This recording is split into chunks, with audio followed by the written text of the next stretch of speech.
Teja TV news కు స్వాగతం. ముందుగా హెడ్లైన్స్. భారత్ కు సౌదీ అరేబియా ఎరువులు, జేపీ నడ్డా.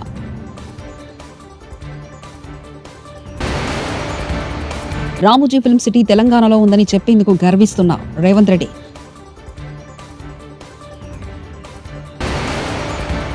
వీడియోతో సహా అన్ని ఆధారాలున్నాయి. రవీంద్ర పగటి వేషగాడు, పేర్ని నాని. నోటికొచ్చినట్లు మాట్లాడితే ఊరుకునేది లేదు అనిత. ఖరీఫ్ సీజన్లో ఏర్పడిన కొరతను తీర్చేందుకు సౌదీ అరేబియా భారత్కు ఎరువులు సరఫరా చేయనుంది. కేంద్ర ఎరువులు, రసాయన శాఖ మంత్రి జేపీ నడ్డా ఆదివారం సౌదీ అరేబియాలో పర్యటించారు. అత్యధిక యూరియాతో పాటు ఇతర ఎరువులను ఉత్పత్తి చేసే కిప్కో ఇతర సంస్థల ప్రతినిధి బృందం భారతీయ రాయభారి సోహెల్ అహ్మద్ ఖాన్ తో కలిసి రాస్ అల్ ఖైర్ ప్రాంతంలో ఉన్న గనులు, ఎరువుల సంస్థ మాదెన్ కు చెందిన ఫ్యాక్టరీని సందర్శించారు. శుక్రవారం రాత్రి సౌదీకి వచ్చిన మంత్రి ఇక్కడ అధికారులు, వ్యాపారవేత్తలతో సమావేశమయ్యారు. ఎరువుల ఉత్పత్తి, సరఫరా తదితరుల వారితో చర్చించారు. యూరియా, ఇతర ఎరువులను దిగుమతి విషయం గురించి మాట్లాడుకున్నారు. రామోజీ ఫిల్మ్ సిటీలో శ్రీమద్ భాగవతం చిత్రీకరణ తెలంగాణకి గర్వకారణమని సీఎం రేవంత్ రెడ్డి అన్నారు. రామోజీరావు ఫిల్మ్ సిటీని అద్భుతంగా నిర్మించారు. రామోజీ ఫిల్మ్ సిటీ దేశంలోనే యూనిక్ స్టూడియో. ఇది తెలంగాణలో ఉందని చెప్పేందుకు గర్విస్తున్నా అని సీఎం చెప్పారు. రామోజీ ఫిల్మ్ సిటీలో జరిగిన శ్రీమద్ భాగవతం పార్ట్ 1 చిత్రీకరణ ప్రారంభోత్సవంలో ఆయన పాల్గొని మాట్లాడారు.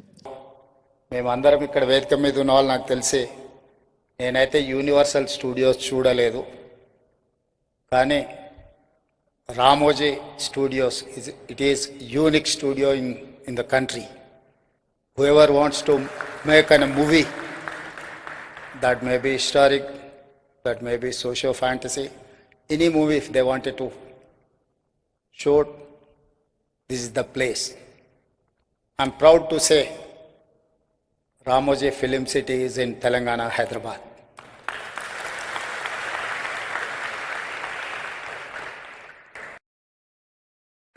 రామాయణం, భాగవతం, మహాభారతం మన జీవితాలలో, మన సంస్కృతిలో, మన సాంప్రదాయంలో భాగం.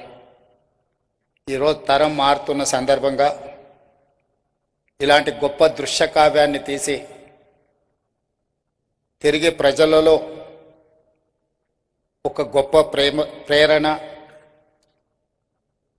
వసుదైక కుటుంబం గురించి మళ్ళీ అందరికి ఒక భావన కలిగించడం అనేది ఈ సినిమా తీయాలన్న ఆలోచన వచ్చిన ప్రొడ్యూసర్స్కి మనస్ఫూర్తిగా నేను అభినందనలు తెలియజేస్తున్నాను. 40 సంవత్సరాల క్రితం రామాయణం సీరియల్ వస్తుంది అంటే రోడ్లు నిర్మానుష్యంగా మారేది. అప్పట్లో హైదరాబాదు నగరంలో ఒకటి కర్ఫ్యూ ఉన్నప్పుడు రోడ్లు నిర్మానుష్యంగా ఉండేది, 2 రామాయణం సీరియల్ టెలికాస్ట్ అవుతుంది అని అంటే రోడ్లు నిర్మానుష్యంగా ఉండేది. రామాయణం సీరియల్ ద్వారా దూరదర్శన్ ప్రజలకి చాలా చేరువ, చాలా ప్రజలకి దగ్గరగా దూరదర్శన్కు ఒక గుర్తింపు వచ్చిందని చెప్పడంలో ఆశ్చర్యం లేదు. 40 సంవత్సరాల క్రితమే కాదు, మన కోవిడ్ వచ్చి ప్రపంచమంతా స్తంభించిపోయినప్పుడు ఏపీ సీఎం చంద్రబాబుపై మాజీ మంత్రి పేర్ని నాని చేసిన వ్యాఖ్యలపై హోంమంత్రి అనిత ఘాటుగా స్పందించారు. రాష్ట్రానికి బ్రాండ్ ఇమేజ్ తీసుకురావడానికి రోజు 18 గంటలు కష్టపడుతున్న వ్యక్తిపై ఇలాంటి వ్యాఖ్యలు చేయడం మానుకోవాలని సూచించారు. శాంతి భద్రతలకు విఘాతం కలిగించేలా ప్రవర్తిస్తున్నారంటూ ఆమె తీవ్ర ఆగ్రహం వ్యక్తం చేశారు. ఒకరికి ఆదర్శంగా ఉండాలి కానీ ఇలాంటి పదాలు మాట్లాడకూడదని హితవు పలికారు. కలిగించేలాగా నోటికొచ్చినట్టు మాట్లాడతామని చెప్పి కళ్ళు చీకట్లో కన్ను కొడతారు, మళ్ళీ పైగా చీకట్లో ఎందుకు చంపుతాం, బయట చంపమని చెప్తాం అంటే ఈ టైప్ ఆఫ్ వర్డ్స్ ఉపయోగిస్తున్నారంటే నేను చాలా సందర్భాల్లో చెప్తానండి. మనం పొలిటికల్ లీడర్స్, మాజీ మంత్రి ఆ వ్యక్తి ఒకనొక సందర్భంలో మీరు అడ్మినిస్ట్రేషన్లో అసెంబ్లీలో కూర్చొని అధ్యక్ష అన్నవాళ్ళు. అటువంటి వ్యక్తి మీకు మీరు ఎంత ఇదైనా మీకంటూ ఒక అభిమానించే వాళ్ళు కొంతమంది ఉంటారు, మిమ్మల్ని రోల్ మోడల్ గా తీసుకునే వాళ్ళు కొంతమంది ఉంటారు. సో మీకు ఒక వయసు వచ్చింది, ఇంకొక పోటీ చేసేంత కొడుకున్నాడు అంటే మీరు ఒకరికి ఆదర్శంగా ఉండాలి అన్నది పోయి ఏదో ఏమీ లేని ఆకు ఎగిరెగిరి పడుతుందట, అన్ని ఉన్నా కనివని ఉంటుందట. అది ఏమీ లేని ఆకులాగా కూర్చుని ఇష్టానుసారంగా అలా ఎలా పడతా ఉంటే చూస్తూ ఊరుకుంటారు అనుకుంటే ఎలా? అలాగని మీకు కేసులు పెట్టి మా పని మేము చేసుకుంటున్నాం అనుకోండి, గొగ్గోలు పెడతారు, అక్రమ కేసులు అంటారు. నువ్వు మాట్లాడవచ్చు, నేను కేసు పెడతా, అక్రమ కేసు అవుతుంది. ఎవరైనా దాన్ని యాక్సెప్ట్ చేస్తారా? ఆ వర్డ్ని యాక్సెప్ట్ చేస్తారా? చెప్పండి. నిన్న కూర్చొని మాట్లాడి చంద్రబాబు నాయుడు గారి గురించి ఎన్ని రోజులు బతుకుతాడు? నాకు అర్థం కాంది. 4-5 టాబ్లెట్లు వేసుకొని ఉదయం లేస్తే 4-5 టాబ్లెట్లు మింగి 10 సంతకాలు పెడితే 11వ సంతకాన్ని చేతులు ఉనికిపోయే వాళ్ళు కూడా చంద్రబాబు నాయుడు గారి వయసు గురించి మాట్లాడుతున్నారు. ఈ రోజు చంద్రబాబు నాయుడు గారు వ్యక్తిత్వం గురించి మాట్లాడుతున్నారు. చంద్రబాబు నాయుడు గారు లాగా నుంచొని ఒకే సబ్జెక్ట్ గురించి సబ్జెక్టుతో పాటు అవతల వాళ్ళకి మోటివేట్ చేసే విధంగా 2 hours నుంచి అని మాట్లాడమనండి ఎవరినైనా. ఏమో మాట్లాడాలనుకుంటే బాబు మాట్లాడొచ్చండి. కానీ నేను ఇప్పుడు ఎందుకు కొంచెం నేను ఆగుతున్నానంటే, మేము అనుకున్న థీమ్ ఒకటి ఈరోజు గాంజా విషయంలో, అది ప్రజల్లోకి వెళ్ళాలి. కాబట్టి ఇలాంటి విషయాలు ఏదైనా ఉంటే మాట్లాడడానికి నేను సిద్ధంగా ఉన్నా. నాకు కూడా చాలా ఉక్రోషంగానే ఉంది, మనసుకి బాధ అనిపిస్తుంది. ఉక్రోషం కూడా కాదు, మనసుకి బాధ. అర్హత ఉన్న అందరికీ రేషన్ కార్డులు ఇవ్వాలని బీజేపీ తెలంగాణ రాష్ట్ర అధ్యక్షుడు రామచంద్రరావు డిమాండ్ చేశారు. రాష్ట్రంలో కాంగ్రెస్ కార్యకర్తలకే రేషన్ కార్డులు ఇస్తున్నారని మిగతా వారి పరిస్థితి ఏమిటంటూ ప్రశ్నించారు. రేషన్ బియ్యాన్ని కేంద్ర ప్రభుత్వమే ఇస్తుందని స్పష్టం చేశారు. రేషన్ షాపుల్లో ప్రధానమంత్రి నరేంద్ర మోదీ ఫోటో పెట్టాలని సూచించారు. ఇవాళ సోమవారం నల్గొండ జిల్లాలో రామచంద్రరావు పర్యటించారు. ఆయనకు బీజేపీ శ్రేణులు ఘనస్వాగతం పలికారు. బీజేపీ నేతలకు రాబోయే ఎన్నికలపై దిశానిర్దేశం చేశారు. ఈ సందర్భంగా రామచంద్రరావు మీడియాతో మాట్లాడారు. ఈరోజు భారతీయ జనతా పార్టీ దేశవ్యాప్తంగా దాదాపు 21 రాష్ట్రాల్లో ప్రభుత్వంలో మనం ఉన్నాం. దక్షిణాదిన గతంలో మనం కర్ణాటకలో మనం ప్రభుత్వంలో ఉన్నాం. పాండుచేరిలో ఇప్పుడు మనం ప్రభుత్వంలో ఉన్నాం. రాబోయే రోజుల్లో దక్షిణ భారతానికి ముఖద్వారం అయ్యేది తెలంగాణ. తెలంగాణ కూడా భారతీయ జనతా పార్టీ ప్రభుత్వం వస్తుందని చెప్పి నాకు పూర్తి నమ్మకం ఉంది.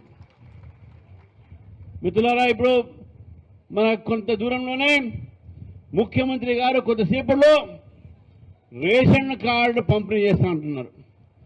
ఈ రేషన్ కార్డుల పంపిణీ చేస్తాడో, రేషన్ కార్డు పంపిణీ చేసినట్టు కాగితాలు ఇస్తాడో మనకు తెలియదు. కానీ నేను ఈ కాంగ్రెస్ ప్రభుత్వానికి నేను హెచ్చరిస్తా ఉన్నాను, ఈ రేషన్ కార్డులో రాష్ట్ర వ్యాప్తంగా కూడా ఎవరైతే అర్హతలు ఉన్నారో వాళ్ళందరూ కూడా ఇవ్వాల్సిన అవసరం ఉన్నది. ఏదో మీరు ఇప్పటికే దళారులు తయారయ్యారు, ఈ దళారీ వ్యవస్థని ఖతం చేయండి. దళారీ చేతిలో రేషన్ కార్డు పంపిణీ మీరు పెడితే బీద వాళ్లకు రేషన్ కార్డు రాదు అనే విషయాన్ని కూడా గుర్తుపెట్టుకోవాలి మిత్రులారా. రేషన్ కార్డు ఇచ్చినట్టు చేసి కాలవ్యాపం చేసేటటువంటి ఒక ప్రభుత్వం చేస్తే భారతీయ జనతా పార్టీ దాన్ని వ్యతిరేకిస్తుందని కూడా చెప్తున్నాను మిత్రులారా.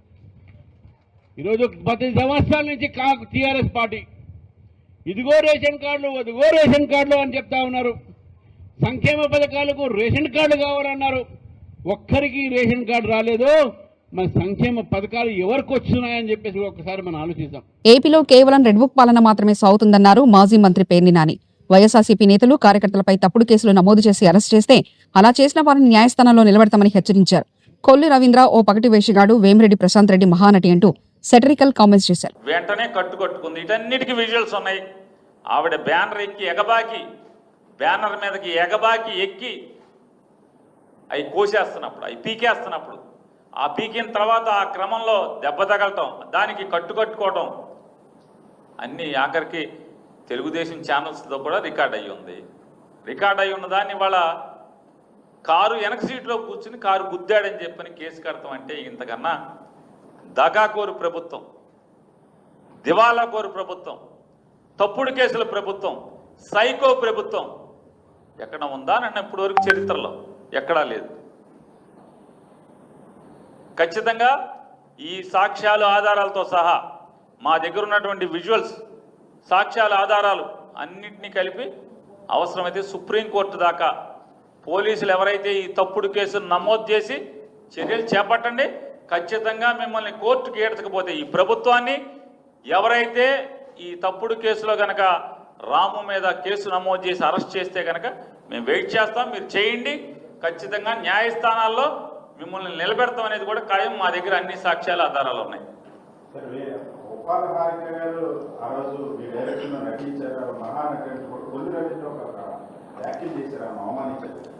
కొల్లు రవీంద్ర గారు ఏమన్నారండి?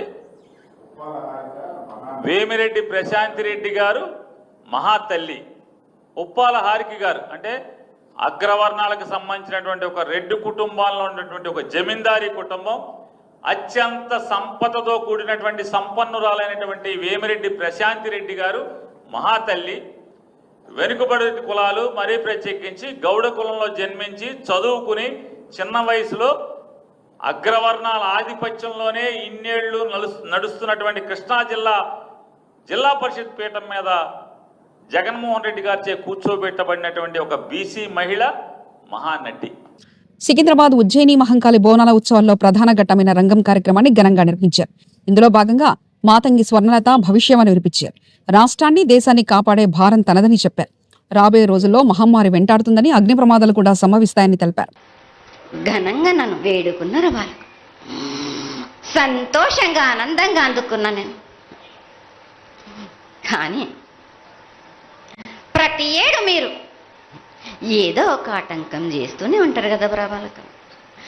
ఏటేడు నేను చెప్పుతూనే ఉంటా, కానీ మీరు మాత్రం నన్ను లెక్క చేయకుంటున్నారా? అమ్మా, మాతోనే ఏదైనా పొరపాటు జరిగితే మమ్మల్ని మన్నించు తల్లి. మేము నీ కోరిక ఏముందో మీరు చెప్తే మేము అది శిరోత్సాహిస్తాం తల్లి. ఏడేడు నా కోరిక చెప్పుతూనే ఉన్నాను నేను, కానీ మీరు మాత్రం నెరవేర్చడం లేదు. అమ్మా, నిన్ను తల్లిగా భావన చేసి ప్రతి ఏటా ఇన్ని లక్షల మంది, ఇన్ని వేలు లక్షల కొబ్బరికాయలు కొట్టి నీకు కావలసినవన్నీ ప్రత్యక్షంగా పరోక్షంగా అన్నీ నీకు సమర్పించి ఎంతో ఘనంగా ఈ యొక్క జాతరని నువ్వు మా తల్లివని అన్ని కులాల వాళ్ళు, జాతుల వాళ్ళు, మతాల వాళ్ళు ఎంతో తృప్తిగా చేస్తూ ఉంటే ప్రతి సంవత్సరం నువ్వు ఏదో ఒక కొరత కొట్టి గిడ్డలు ఎందుకు తల్లి బాధిస్తావు? ఆ విధంగా బాధించకుండా నువ్వు మాలో చేరి మేము నీకు ఎల్లవేళలా నీ యొక్క భక్తి శ్రద్ధలతో ఈనాడు భక్తి లోకించి కాశీగిడ్డలు, చిన్న పిల్లలు, కాలేజీలో చదువుకుంటున్నటువంటి విద్యార్థులు వీళ్ళందరూ నాశనం అవుతున్నారు. వీళ్ళందరినీ నువ్వు చల్లటి చూపుతో చూసి వాళ్ళందరినీ ఆశీర్వదిస్తావని, ఆశీర్వదించడానికి ఏం పూజలు చేయాలో చెక్కు తల్లి, వాటిని తప్పకుండా చేసుకుంటాం. నా బిడ్డలనందరినీ నేను కడుపులో పెట్టి నేను కాపాడుకుంటున్నాను బాలక్క. కానీ తల్లిదండ్రులే కాదు, బాలలందరినీ విచ్చలవిడిగా మీరు వదిలేస్తున్నారు. అయినా కానీ నేను మాత్రం కడుపులో పెట్టుకొని కాపాడుకుంటూ వస్తున్నాను. కానీ ఏటేటుగా నాకు బండి గిరంత కాకున్నా కానీ గోరుమంతమంత కానీ నాకు మాత్రం ఇయ్యరా బాలక్క.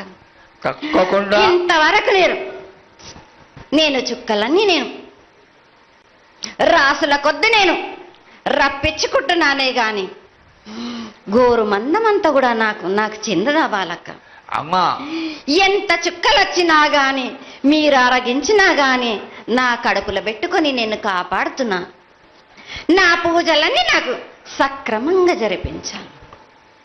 బండగిరంతా నేను కోరుకుంటున్నాను గాని అయినా మీరు నా బాలులే అని నేను గోరు మందమంతే కదరా బాలక. నాకు రక్తం చూపించమనిగా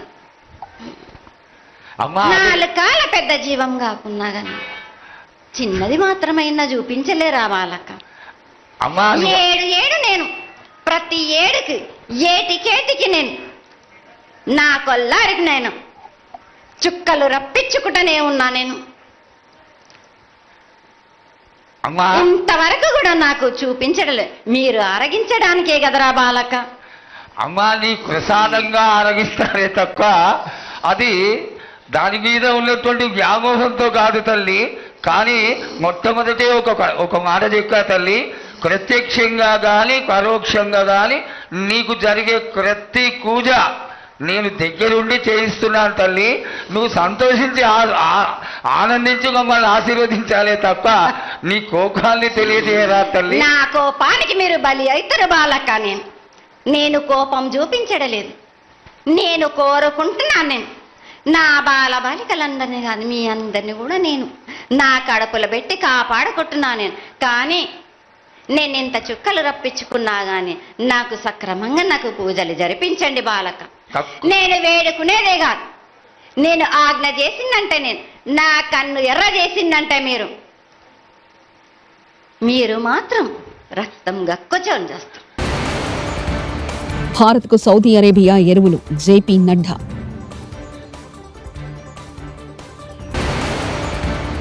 రామోజీ ఫిల్మ్ సిటీ తెలంగాణలో ఉందని చెప్పేందుకు గర్విస్తున్న రేవంత్ రెడ్డి.